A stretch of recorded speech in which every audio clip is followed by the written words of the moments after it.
প্রিয় দর্শক, আজকে রাজধানী ঢাকায় দুটো বড় ঘটনা ছিল এবং ঘটনা দুটো এতটাই বড় ছিল যে যারা ঢাকা শহরে আজকে বেরিয়েছেন, কাজের প্রয়োজনে বেরিয়েছেন অথবা ভুল করে বেরিয়েছেন, তারা বের হয়ে পরে বলেছেন যে বের হয়ে ভুল হয়ে গেছে। কারণ এত প্রকট যানজট ছিল ঢাকা শহরের দুদিকে, নয়াপল্টনে এবং শাহবাগে। দুই জায়গাতে দুটো বড় সমাবেশ ছিল এবং দেশের বৃহত্তম দুটি দল এই সমাবেশ দুটির আয়োজন করেছিল। নয়াপল্টনে যে সমাবেশটা হয়েছিল সেটি হলো বিএনপির তিনটা অঙ্গ সংগঠন, যুবদল, স্বেচ্ছাসেবক দল, ছাত্রদল, তারা সেখানে তারুণ্যের সমাবেশ করেছে। আর শাহবাগে করেছে জামাতের নেতা এটিএম আজহারুলের মুক্তির পর শাহবাগে জামায়াতের পক্ষ থেকে একটা জমায়েত হয়েছিল। দুটো ঘটনা আলোচনা হয়তো করা যাবে না আজকে, আমি বরং আজহার সাহেবের মুক্তিটা নিয়ে আলোচনা করি। এই এটিএম আজহারুল ইসলাম জামাতের বড় নেতা ছিলেন। ওনাকে 2012 সালে গ্রেপ্তার করা হয়েছিল মানবতা বিরোধী অপরাধের অভিযোগে। সে সময় বলাই বাহুল্য আওয়ামী লীগ ক্ষমতায় ছিল। আওয়ামী লীগ তো ক্ষমতায় আসার পরে এবার মানবতা বিরোধী অপরাধের বিচারের জন্য তারা উঠে পড়ে লেগেছিল এবং অনেকেরই এর মধ্যে সাজা হয়েছে এবং সেই সাজা অনেকের ফাঁসি হয়েছে, প্রায় সবারই ফাঁসি হয়েছে। এখানে জামাতের লোকজনের যেমন ফাঁসি হয়েছে, বিএনপিরও দু একজনের ফাঁসি, সালাউদ্দিন কাদের চৌধুরীর ফাঁসি হয়েছে। এবং সেই মামলাগুলো কতটা নিরপেক্ষভাবে হয়েছে, বিচারটা হয়েছে, তা নিয়ে কিন্তু নানা ধরনের প্রশ্ন আছে।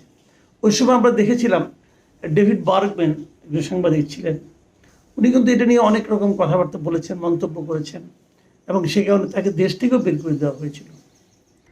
এখন আওয়ামী লীগ সরকার চলে যাওয়ার পর এই সরকারের আমলে আমরা বিচার বিভাগের আরেকটা চেহারা দেখলাম। আমরা দেখলাম যে মামলা যাচ্ছে সেই মামলায় আওয়ামী লীগ আমলে করা অথবা আওয়ামী লীগের রাজনৈতিক কারণে করা অথবা অরাজনৈতিক কারণে হোক অথবা আওয়ামী লীগের স্বার্থ জড়িত আছে এমন সমস্ত মামলা যে রায়গুলি হয়েছিল আগে, এবার আমরা দেখলাম সবগুলি রায় কিন্তু বেকসুর খালাস হয়ে গেল সকল আসামিরাই।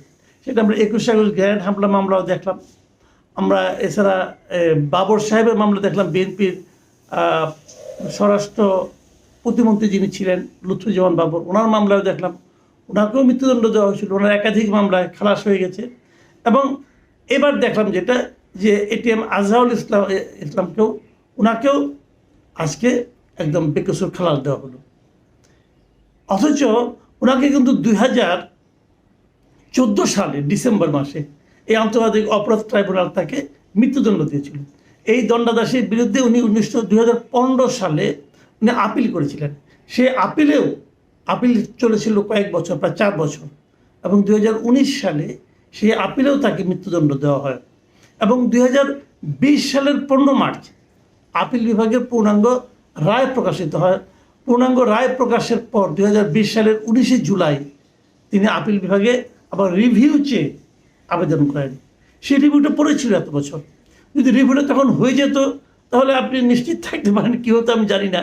তো আমার ধারণা যে তো মৃত্যুদণ্ড হয়ে যেত, কারণ আগের কারো ক্ষেত্রে কিন্তু রিভিউ যে রায় চেঞ্জ হয়েছিল, মানে এই আন্তর্জাতিক অপরাধ ট্রাইব্যুনালের মামলাগুলিতে আমার দেখা নাই, আমি দেখিনি পর্যন্ত রিভিউ চেয়ে যে রায়টা পরিবর্তন হয়ে তাকে মৃত্যুদণ্ড থেকে বাঁচিয়ে দেওয়া হচ্ছে, এটা আমি দেখি নাই। কিন্তু এবার সেটা হলো গতকালকে খালাসের আদেশের পর আজকে সকালে উনি শারীরিকভাবে জেলখানা থেকে বের হয়ে আসতে পারেন।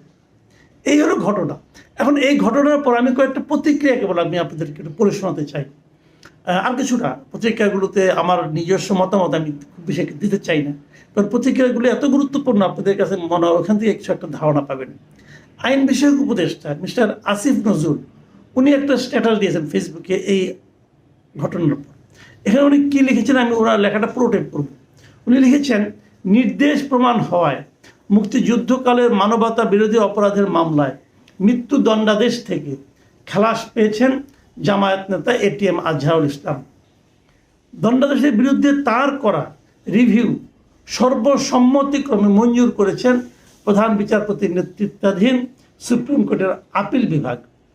আজহারুলকে মৃত্যুদণ্ড দিয়ে আন্তর্জাতিক অপরাধ ট্রাইব্যুনালের রায় এবং মৃত্যুদণ্ড বহাল রেখে এর আগে আপিল বিভাগের দেওয়া রায় বাতিল করা হয়েছে আজকের রায়। এই ন্যায় বিচার প্রতিষ্ঠিত হওয়ার সুযোগ সৃষ্টির কৃতিত্ব জুলাই গণ আন্দোলনের অকুতোভয় নেতৃত্বের। এই সুযোগকে রক্ষা করার দায়িত্ব এখন আমাদের সবার। মানে উনি বলতে চাচ্ছেন এখানে দুটো কথা। একটা হলো এই যে আজহার সাহেব যে মুক্তি পেলেন, এটাকে উনি মনে করছেন যে এটা ন্যায় বিচার প্রতিষ্ঠা হয়েছে, এবং এই ন্যায় বিচার প্রতিষ্ঠার সুযোগটা যে সৃষ্টি হয়েছে এর টোটাল কৃতিত্বটা উনি দিচ্ছেন জুলাই গণ আন্দোলনের অকুতোভয় নেতৃত্বকে। মানে আন্দোলনকে না, আন্দোলনে যে কোটি কোটি মানুষ আন্দোলনের সঙ্গে যুক্ত ছিল তাদেরকেও না, কেবল নেতৃত্বকে। আমি এই জিনিসটা না বুঝতেই পারলাম না, নেতৃত্বকে কেন দিতে হবে? নেতৃত্বে কারা ছিলেন আসলে? আমি তো মনে করি জুলাই গণ আন্দোলন ছিল একটা স্বতঃস্ফূর্ত আন্দোলন। এখন উনি নেতৃত্ব কোথায় পেলেন, এবং সেই নেতৃত্বকে কৃতিত্ব দিতে হবে কেন? এই নেতৃত্ব যদি এই আন্দোলনের সঙ্গে এই দেশের আপামর জনগণ যুক্ত না হতেন তাহলে কি আন্দোলনের সফল হতো? এই নেতৃত্বের কি ভূমিকা ছিল তাদের উপর? ওই নেতৃত্বে এখন ঢাক দিলে অত লোক আসে? আমি এই জায়গাটাতে আসিফ নজরুল সাহেবের কাছ থেকে এই ধরনের আমি একটা কথা আমি আসলে আশা করিনি। আর পরে যে কথাটা, এই সুযোগকে রক্ষা করার দায়িত্ব এখন আমাদের সবার, এটা আমার কাছে খুব পছন্দ হয়েছে। এখন এই ক্ষেত্রে আমি আমার মন্তব্য করার আগে আমি আরও দু একটা মন্তব্য একটু আপনাদেরকে পড়ে শোনাতে চাই। সাংবাদিক মঞ্জুরুল আলম পান্না উনি একটা স্ট্যাটাস দিয়েছেন যে ৭১-এ তো দেশে কোনো যুদ্ধই হয়নি, যুদ্ধাপরাধ আবার আসে কোত্থেকে? ঠিক বলছি না বাহে? উনি খুবই ব্যঙ্গ করে বলছেন আর কি, যে যুদ্ধাপরাধী বিচার হবে কীভাবে? যুদ্ধই তো হয়নি। একজন গায়ক যিনি নাকি এই আন্দোলনে, জুলাই অগাস্ট আন্দোলনে খুবই গুরুত্বপূর্ণ ভূমিকা রেখেছিলেন, সঙ্গীত শিল্পী শায়ান, তিনি একটা স্ট্যাটাস দিয়েছেন। সেখানে উনি লিখেছেন, সেটা নিয়ে আবার ইত্তেফাকে একটা ফটো কার্ডও দেখলাম আমি। উনি লিখেছেন, জামায়াতকে বুকের সাথে আগলে রেখে রাজাকারের বেকসুর খালাসকে উদযাপন করে আপনারা আমাদের ভোট চান। এই কথাটা উনি বলেছেন মূলত এনসিপিকে লক্ষ্য করে। তৌহিদ হোসেন রনি নামে একজন, উনি হুমায়ুন আজাদের একটা বক্তব্যকে কোট করে স্ট্যাটাস দিয়েছেন। হুমায়ুন আহমেদের যে বক্তব্যটা উনি কোট করেছেন সেটা হলো, পাকিস্তান ভাঙার অপরাধে এদেশে একদিন মুক্তিযোদ্ধাদের ফাঁসিতে ঝুলিয়ে মৃত্যুদণ্ড প্রদান করা হবে। সেই বাস্তবতা দিকে আমরা যাচ্ছি কি না আমি জানি না, তবে হুমায়ুন আজাদ অনেক আগেই এই ধরনের একটা মন্তব্য করেছিলেন। আমি আরেকটা মন্তব্য পড়তে চাই, ফেসবুক থেকে আমি পেয়েছি। মুক্তা শেরপা তিনি লিখেছেন, যে বিচারে রাষ্ট্রপক্ষ এবং আসামি পক্ষ উভয়ে খুশি সেই বিচারকেই ন্যায় বিচার বলে। মানে এই আজহার সাহেবের এই বিচারে রাষ্ট্রপক্ষ খুশি হয়েছে, এবং আসামি পক্ষ খুশি হয়েছে। রাষ্ট্রপক্ষের খুশির খবর তো আপনি শুনলেন, যে আমাদের আইন উপদেষ্টা যিনি উনি খুশি, উনি বলেছেন ন্যায় বিচার পেয়েছে, এবং আসামি পক্ষ খুশি। তারা তো এই ন্যায় বিচারের জন্য আন্দোলনই করেছেন, কাজে এটাইকেই ন্যায় বিচার বলা হয়ে থাকে। তবে এখানে আরেকটা কথা বলা যেতে পারে, সে বিষয়টা হলো, এই যে রাষ্ট্রপক্ষে পাবলিক প্রসিকিউটর হিসেবে এই মামলায় যিনি ছিলেন তার পরিচয়টা বরং আমরা একটু জেনে নিই। পাবলিক প্রসিকিউটর হিসেবে এই মামলায় ছিলেন, তার নাম হলো গাজী MH তামিম। উনি সরকারি উকিল আর কি, রাষ্ট্রের পক্ষে, অর্থাৎ আজহার সাহেবের বিপক্ষে যিনি কাজ করেছেন। তো উনি কে?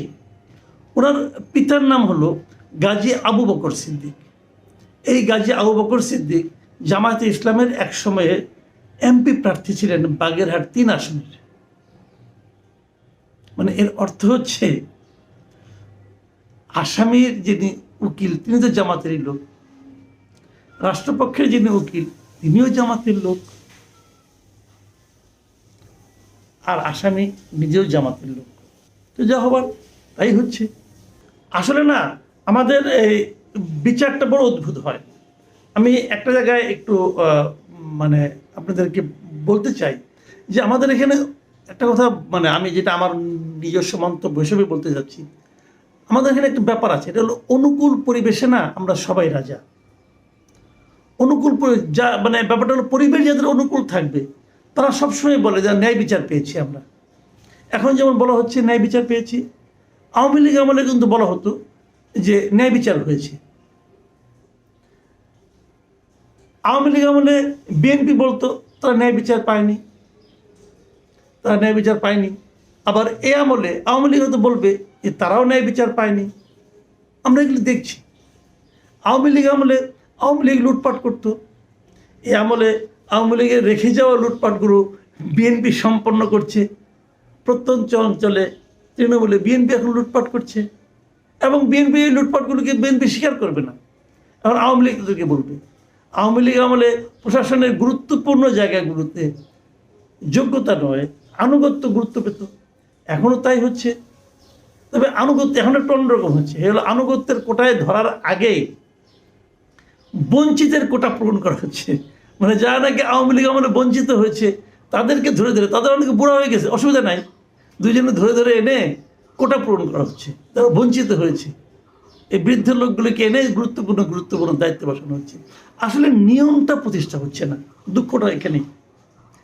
মানে কোন আমল তার উপর নির্ভর করছে কি হবে, কি প্রশাসনে, কি বিভিন্ন শিক্ষা প্রতিষ্ঠানে ভিসি নিয়োগ করা হবে অথবা কাকে বাতিল করা হবে, সব এই সমস্ত কারণে হচ্ছে। বিচার বিভাগে তাই হচ্ছে, আমরা তাই দেখছি। তো এইভাবে কি চলতে থাকবে আমরা জানি না। আমি আরেকটা মন্তব্য দিয়ে আজকে আলোচনাটা আমি শেষ করতে চাচ্ছি। এই মন্তব্যটা করেছেন সুপ্রিম কোর্টের একজন আইনজীবী জ্যোতির্ময় বড়ুয়া। এই ভদ্রলোককে আমি ব্যক্তিগতভাবে খুব পছন্দ করি, এবং উনি ওনাকে বেশ নীতিবান লোক মনে হয়। উনি একটা ফেসবুকে আজকে মঙ্গলবার একটা স্ট্যাটাস দিয়েছেন, সেখানে তিনি বলেছেন, উনি ইংরেজিতে লিখেছেন, it was a frustration of justice then, it is a frustration of justice now, I have witnessed the mockery. আমি যদি এটাকে বাংলায় বলি তাহলে বিচারের হতাশা অথবা দীর্ঘশ্বাস আগেও ছিল, এখনও আছে। এই প্রহসনের সাক্ষী হয়েছি আমি। প্রিয় দর্শক, আমাদের এভাবে হয়তো আর অনেক দিন বিভিন্ন ঘটনার, বিভিন্ন প্রহসনের সাক্ষী হয়ে থাকতে হবে। আগেও যা হয়েছে এখনও তাই হচ্ছে। আমরা একটা পরিবর্তনের আশা করেছিলাম অনেক কিছু থেকে, সেই পরিবর্তন কতটুকু হয়েছে? ঘটনার পরিবর্তন হয়নি, হয়তো ব্যক্তির পরিবর্তন হয়েছে। এই দেশ এভাবে আর কতদিন চলবে?